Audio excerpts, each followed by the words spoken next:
जय हिंद। तो आप लोग का अपना ही YouTube channel NV maths magic पे स्वागत है। तो आज की क्लास में हम लोग बात करेंगे क्लास 10th साइंस की बात करेंगे और उसमें हम लोग पढ़ेंगे आज भारतीय भवन का चैप्टर संख्या 3 पढ़ेंगे, अर्थात मानव नेत्र एवं रंग बिरंगे संसार। उसका जो भी लघुत्तरीय प्रश्न होगा उन सभी को आज हम लोग हल करेंगे। तो चलिए बच्चों, अगर आप लोग हमारे चैनल पर नए होंगे तो प्लीज़ हमारे चैनल को अभी तक सब्सक्राइब नहीं किए हैं तो सब्सक्राइब कर दीजिए और लाइक भी कर दीजिए और अपने दोस्तों के भी शेयर भी कर दीजिए। तो चलिए आप लोग इस समय लेते हुए क्लास को स्टार्ट करते हैं। तो देखिए, सबसे पहला क्वेश्चन कहता है कि आँख की समंजन क्षमता का क्या तात्पर्य होता है। मतलब कि आँख की जो समंजन क्षमता जो होती है उसका तात्पर्य क्या होता है। कहता है क्या कि नेत्र के वह गुण जो विभिन्न दूरियों पर स्थित वस्तुओं को फोकस करके सिलियरी पेशियों के तनाव को बढ़ा कर वस्तु का रेटिना पर सही प्रतिबिंब बनाने की क्षमता को हम आँख की समंजन क्षमता कहते हैं। मतलब कि नेत्र जो हमारा आँख होता है ना, उसमें जो भी विभिन्न दूरियों पर जो वस्तु स्थित रहता है उसको फोकस को क्या कहता है कि उस सिलियरी जो पेशियों के तनाव को क्या कहता है कि वो फोकस जो होता है वो उस सिलियरी पेशियों होती है ना, उसके तनाव को ना घटा बढ़ा कर क्या कहता है कि जो रेटिना होता है उस पर जो सही प्रतिबिंब, मतलब कि जो रियल इमेज जो बनाता है, सही प्रतिबिंब जो बनाता है, उसी की क्षमता जो होती है ना बनाने की क्षमता, उसी को हम लोग कहते हैं बच्चों समंजन क्षमता। क्या कहते हैं? आँख की समंजन क्षमता कहते हैं। कोई दिक्कत? देखिए 2 नंबर क्वेश्चन पे अब हम लोग बात करते हैं। देखिए 2 नंबर क्वेश्चन कहता है कि नेत्र इसमें जाने वाले प्रकाश की मात्रा को किस प्रकार नियंत्रित करता है। नेत्र में जाने वाले प्रकाश की मात्रा को किस प्रकार नियंत्रित करता है। कहता है क्या कि परितारिका के बीच का छेद जिसे पुतली कहते हैं। परितारिका जो होता है ना, उसके बीच का जो छेद होता है जिसे हम लोग क्या कहते हैं, पुतली कहते हैं। और स्वतः ही फैल और सिकुड़ जाता है। जो मतलब वो होती है ना पुतली, वो स्वतः फैल जाता है और सिकुड़ भी जाता है, जिससे नेत्र में जाने वाला प्रकाश की मात्रा नियंत्रित होता है। क्या होता है? जिससे नेत्र में जाने वाला प्रकाश की मात्रा क्या होता है कि नियंत्रित होता है। किस प्रकार का होता है? नियंत्रित होता है। ठीक है, क्यों होता है? क्योंकि जो परितारिका होता है ना, उसके बीच के जो छेद होता है उसे हम लोग क्या कहते हैं? पुतली कहते हैं। जब पुतली कहते हैं तो पुतली क्या होता है कि सतह फैल जाता है और सतह क्या सिकुड़ भी जाता है, जिससे क्या होता है कि नेत्र में जाने वाले प्रकाश की मात्रा क्या होता है कि नियंत्रित होता है। क्या होता है? नियंत्रित होता है। ठीक है बच्चों, तो यही वो कहता है कि नेत्र इसमें जाने वाले प्रकाश की मात्रा को किस प्रकार नियंत्रित करता है। जो नेत्र होता है ना, उसमें जो जाने वाला प्रकाश होता है उसको किस प्रकार नियंत्रित करता है। देखिए, क्योंकि जो परितारिका के जो बीच का जो छेद होता है उसे हम क्या कहते हैं? पुतली कहते हैं। और जो पुतली होता है वो क्या होता है? स्वतः ही फैलता है और सिकुड़ भी जाता है, जिसके कारण नेत्र में जाने वाले प्रकाश की मात्रा क्या होती है? नियंत्रित होती है। ठीक है अच्छे बच्चों, समझ में आ गया? चलिए आगे क्वेश्चन की बात करते हैं। आगे कहता है कि निकट दृष्टियता क्या है, इसे दूर करने के लिए हम किस लेंस का व्यवहार करते हैं। ठीक है, देखिए निकट दृष्टियता एक प्रकार का नेत्र का दृष्टि दोष है। क्या है कि नेत्र का दृष्टि दोष है, जिसमें व्यक्ति को दूर रखी वस्तु को स्पष्ट नहीं देख पाता है। इसके लिए दूर बिंदु अनंत पर ना होकर नेत्र के निकट कोई बिंदु F पर होता है, और इसे दूर करने के लिए हम अवतल लेंस की व्यवहार करते हैं। मतलब कि इसे दूर करने के लिए हम लोग अवतल लेंस का उपयोग करते हैं। किसको करते हैं? अवतल लेंस का उपयोग करते हैं। जो हमारा देखिए दूर रखी जब वस्तु हमको नहीं दिखाई पड़ता है तो हम लोग क्या करते हैं? इसे दूर बिंदु अनंत पर ना होकर नेत्र के निकट कोई बिंदु F होता है क्या, और इसे दूर करने के लिए क्या होता है कि अवतल लेंस का उपयोग किया जाता है। चलिए आगे क्वेश्चन देखते हैं। देखिए आगे का क्वेश्चन कहता है कि यदि हम तीव्र प्रकाश से किसी कम प्रकाश वाले कमरे में जाएं तो वहाँ वस्तुओं को स्पष्ट देखने में कुछ समय क्यों लगता है।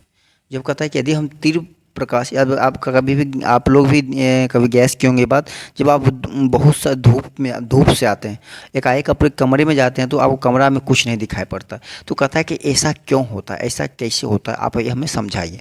देखिए कहता है कि तीव्र प्रकाश में आँख की पुतली सिकुड़ कर छोटी हो जाता है, छोटी हो जाती है। जो तीव्र प्रकाश होता है ना, उसमें हमारा आँख की जो पुतली होती है ना, वो सिकुड़ कर क्या होता है कि छोटी हो जाती है, ठीक है। और कम प्रकाश वाले कमरे की वस्तुओं को देखने के लिए आँख की पुतली का अधिक खुलकर बड़ा होना आवश्यक है। और जो जहाँ पे कम प्रकाश होता है ना, वहाँ पे ना जो आँख की पुतली होता है ना, वह अधिक फैला होना चाहिए, मतलब बहुत बड़ा साइज में खुला हुआ होना चाहिए, मतलब खुला रहना चाहिए। खुलकर बड़ा होना मतलब कि फैला हुआ होना चाहिए, ठीक है। देखिए, लेकिन पुतली सिकुड़ कर छोटी हो जाने के कारण कुछ समय बाद ही वह फैलकर अधिक खुल पाती है। जब क्या होता है कि उसका टेम्परेचर डाउन होता है, तब क्या होता है कि वो क्या होती है कि जो पुतली होता है वो सिकुड़ कर छोटी हो जाती है। जब टेम्परेचर कम होता है तो क्या होता है, कुछ समय के बाद वह थोड़ा फैलता है, अधिक खुल पाते हैं। और यही कारण है कि तीव्र प्रकाश से कम प्रकाश वाले कमरे में जाने पर वहाँ वस्तुओं को स्पष्ट देखने में कुछ समय लग जाता है। देखिए, बात क्या होती है कि जब हम तीव्र प्रकाश में होते हैं, जहाँ पे अधिक धूप होती है, वहाँ पर क्या होता है कि पुतली जो होती है वो क्या होता है, सिकुड़ कर छोटा हो जाता है। और छोटा हो जाने के बाद जब हम अपने रूम में आते हैं, कमरे में आते हैं या कहीं छाँव में आते हैं, तो वहाँ पर जो वस्तु रखी होती है वो हमें कुछ समय तक अच्छा से दिखाई नहीं पड़ता है। क्यों नहीं दिखाई पड़ता है? क्योंकि कम प्रकाश में किसी वस्तु को देखने तभी देख सकते हैं जब उसका जो पुतली होता है वो अधिक फैला हुआ रहेगा, तब किसी चीज़ को हम स्पष्ट रूप से देख पाएंगे। तो वही कारण है कि जब हम लोग थोड़ा देर रुकते हैं तो हमारा टेम्परेचर डाउन होता है। टेम्परेचर डाउन होने के कारण क्या होता है कि वो ठंडा होता है, और ठंडा होने के बाद क्या होता है कि वह थोड़ा फैलता है, और फैलता है तब हमें कोई वस्तु दिखाई पड़ने लगता है। समझ में आ गया? चलिए, देखिए आगे का क्वेश्चन कहता है कि समान नेत्र 25 सेंटीमीटर से निकट रखे वस्तुओं को स्पष्ट क्यों नहीं देख पाता। जो समान नेत्र हमारा होता है, जो नेत्र हमारा सही होता है, वो 25 सेंटीमीटर से निकट रखी वस्तु को स्पष्ट क्यों नहीं देख पाता है। कहता है कि नेत्र किसी सिलियरी पेशियों उतनी ही नहीं खींच पाती जितनी कि 25 सेंटीमीटर से निकट रखी वस्तु को स्पष्ट देखने के लिए आवश्यक होता है। कहता है कि जो नेत्र का जो सिलियरी पेशियाँ होती है ना, वह उतनी नहीं खींच पाती है जितनी 25 सेंटीमीटर से निकट रखी वस्तु को देखने के लिए आवश्यक होता है। अर्थात हमारे आँख को 25 सेंटीमीटर से निकट वस्तु को रखने के लिए जितना हमको सिलियरी पेशियों को खींचना चाहिए उतना वो खींच नहीं पाती। इसी कारण हम लोग 25 सेंटीमीटर से निकट रखी वस्तुओं को स्पष्ट रूप से नहीं देख पाते हैं।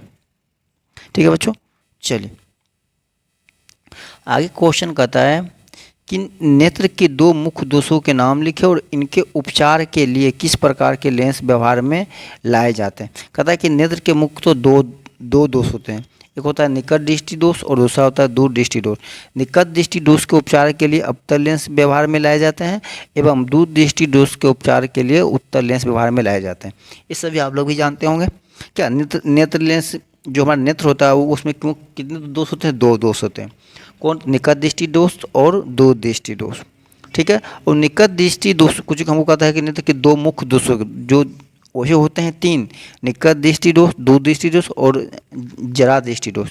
बट यहाँ पे कहता है दो मुख्य दोष जो इसका होता है उसी का कहता है उदाहरण देने के लिए। तो हमने दो लिया, कौन लिया? एक निकट दृष्टि दोष और एक दूर दृष्टि दोष। और निकट दृष्टि दोष जो होते हैं उसका उपचार हम लोग अवतल लेंस के द्वारा करते हैं, और जो दूर दृष्टि दोष होते हैं उसका उपचार हम लोग उत्तल लेंस के द्वारा करते हैं। ठीक है बच्चों, चलिए देखिए 7 नंबर क्वेश्चन कहता है कि दूरदृष्टता नामक दोष के निवारण हेतु उपयुक्त लेंस को दिखाते हुए किरण आरेख खींचे।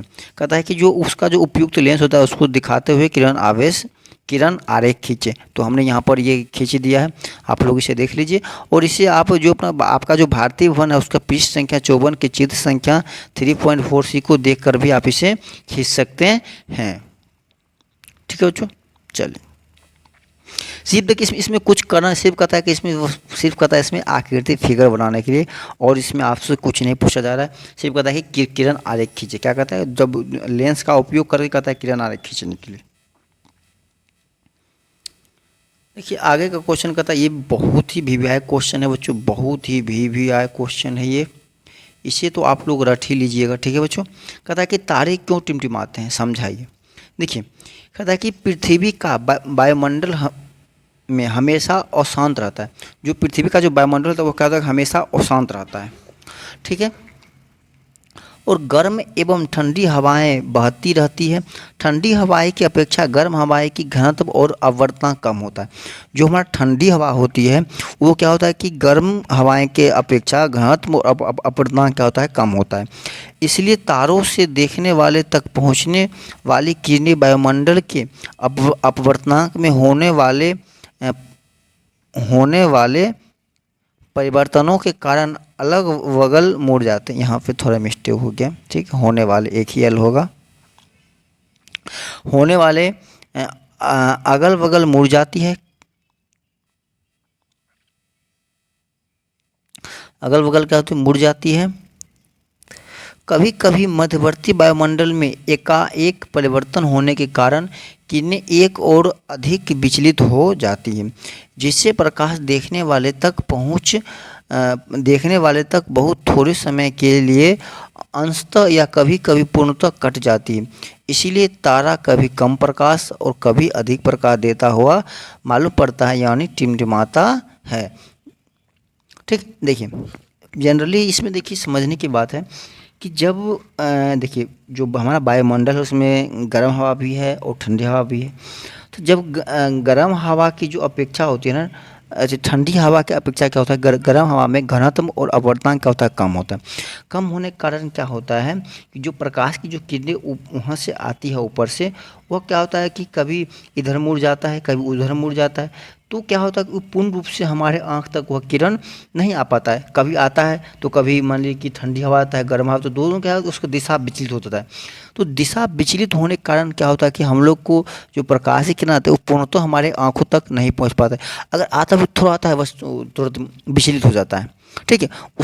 उसी के कारण हम लोग कहते हैं कि तारे टिमटिमाते हुए हमको दिखाई पड़ता है। उसी चीज़ को हम लोग कहते हैं कि तारा टिमटिमाता हुआ दिखाई पड़ता है, ठीक है बच्चों। चलिए देखिए, एक क्वेश्चन कहता है कि चंद्रमा और ग्रह टिमटिमाते प्रतीत नहीं होते हैं, क्यों। देखिए, चंद्रमा और ग्रह पृथ्वी के बहुत निकट है। जो चंद्रमा और ग्रह है क्या है, पृथ्वी के बहुत निकट है, इसलिए तारे के प्रकाश को लगभग बिंदु स्रोत समझा जा सकता है। जो चंद्रमा और ग्रह की अपेक्षा जो तारा होता है ना, उसको हम लोग बिंदु के स्रोत समझा जा सकता है। मतलब बिंदु, चंद्रमा और ग्रह की अपेक्षा उसको हम बिंदु साइज में समझ सकते हैं। जबकि चंद्रमा और ग्रह एक फैला हुआ विस्तृत पिंड के समान है। अभी हम समझा रहे थे कि जो चंद्रमा और ग्रह के तारे की अपेक्षा बहुत फैला हुआ बहुत ही बड़ा पिंड है, बहुत ही बड़ा साइज है उसका, ठीक है बच्चों।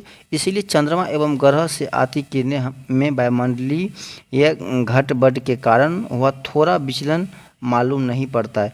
तो जो मतलब कि चंद्रमा और ग्रह के में जो वहाँ से जो किरण आती है उसमें क्या होता है, वायुमंडलीय घट थोड़ा हमारा जो उसमें जो घटबढ़ होती है उससे हम लोग को उतना प्रकाश का विचलन मालूम नहीं पड़ता, मतलब उतना होता भी नहीं है, इसलिए हम लोग को उतना मालूम नहीं पड़ता। अगर थोड़ा हमारा होता भी तो हम लोग को वो मालूम नहीं पड़ता है, इसलिए चंद्रमा और ग्रह टिमटिमाते हुए प्रतीत नहीं होते हैं, ठीक है बच्चों।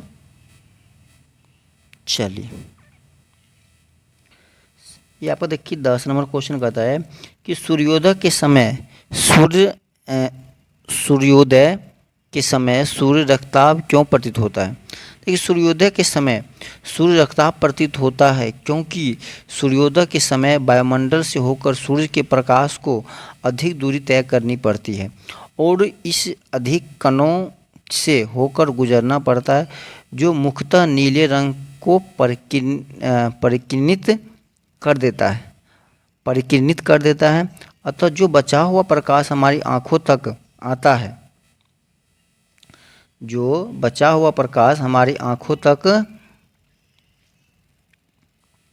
है, मुख्यतः लाल रंग होता है, इसलिए लाल दिखाई पड़ता है। इसलिए वो क्या होता है बच्चों, लाल दिखाई पड़ता है, ठीक है बच्चों। तो आज की क्लास हम लोग यहीं पे समाप्त करते हैं। अगर आप लोग हमारा वीडियो अच्छा लगा होगा तो प्लीज़ हमारे चैनल को अभी तक सब्सक्राइब नहीं किए होंगे तो सब्सक्राइब कर दीजिए और लाइक कर दीजिए और अपने दोस्तों को भी शेयर भी कर दीजिए। तो चलिए, जय हिंद, जय भारत।